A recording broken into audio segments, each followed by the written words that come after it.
Hey everyone, welcome to nursing.com.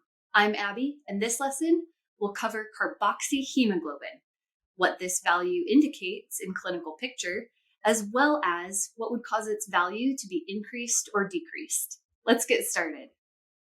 Carboxyhemoglobin is a lab that is used to evaluate the amount of carbon monoxide in the blood. Now, does carbon monoxide belong in the blood? Let's chat about it. When hemoglobin is exposed to carbon monoxide, carboxyhemoglobin is formed within the red blood cells. There are some ways to monitor this besides this lab value, but they aren't very trusty. And in fact, if you try to get an SpO2 on a patient that has carbon monoxide poisoning, it actually might show them as saturated. But what's really happening is that probe is actually seeing the carbon monoxide, not oxygen on the cells. Let's take a look at some clinical indications. Carboxyhemoglobin is a test that should be measured when we think we have a suspected poisoning of carbon monoxide. Now, this could be either accidental or intentional. And of course, it's going to lead to hypoxia and acidosis. Why? Because the hemoglobin, the red blood cells, aren't saturated with oxygen.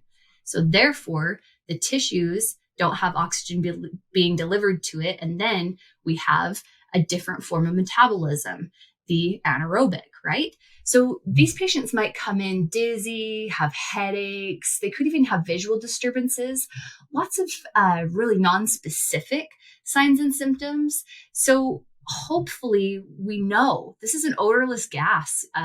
It can be really hard to tell whether or not that's the problem.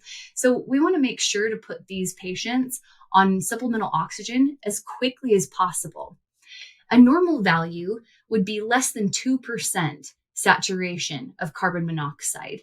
Now, at baseline, smokers might be more at 10 to 15% because the carbon monoxide, or rather from smoking, carbon monoxide tends to latch on to our red blood cells, and that's why it's so harmful for the body. This lab is collected in a green lab tube. When it's increased, as you can guess, when the carboxyhemoglobin, remember that's the one that we're talking about, so the carboxyhemoglobin is increased in the case of carbon monoxide poisoning and smoking. A decreased result would indicate that the intervention to treat someone that came in with this poisoning has been successful. Therefore, hopefully they've been put on a really good source of supplemental oxygen. The pressure of that oxygen administration and the gas exchange in the lungs is what's going to boot the CO, or carbon monoxide, out and allow the oxygen onto the cells. Now, carboxyhemoglobin is the lab that we're talking about, and it's used in any suspected carbon monoxide poisoning to measure the amount of carbon monoxide percentage or saturation in the blood. A normal value would be less than 2%, but in smokers, that's going to be higher, about 10 to 15% at baseline, even if they haven't been exposed to carbon monoxide. A decreased value is what we're going for, and that means that our patient has been successfully treated.